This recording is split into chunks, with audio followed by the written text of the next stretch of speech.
So ఇందులో ముగ్గురికి కలిపి చెప్పేస్తున్నాడు, ముగ్గురు కంటెస్టెంట్స్ గురించి. అదేనండి, శ్రీతేజ, మనీష్, కల్కి, వీళ్ళ ముగ్గురు గురించి చెప్తున్నాను.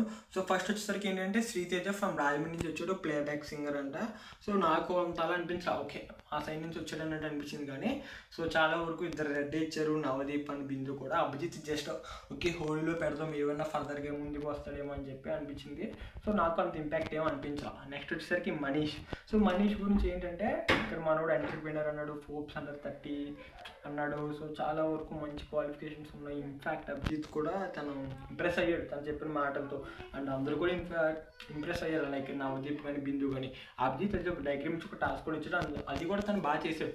బట్ ఇది మీకు ఎలా చేస్తే చాలా ఈజీ అయిపోతుంది, I just want to show you difficult path అని చెప్పి సింపుల్గా రెడ్ ఇచ్చి హోల్డ్లో పెట్టేసాడు, తెలివిగా వేశాడు, ఫీడ్బ్యాక్ బాగా ఇచ్చాడని చెప్పి లాస్ట్లో తను కూడా చెప్పాడు. But obviously Manish good player అని నాకు అనిపించింది. అండ్ లాస్ట్ వచ్చేసరికి కల్కి from Nalgonda.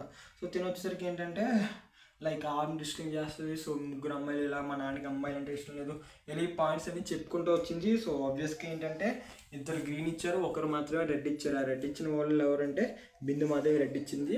I thought like తిన కూడా మేబీ టాప్ 15కి వెళ్ళొచ్చు వెళ్ళకపోవచ్చు అన్నది మోస్ట్లీ చాలా తక్కువ ఛాన్సెస్ ఉన్నాయని నేను అనుకుంటున్నాను.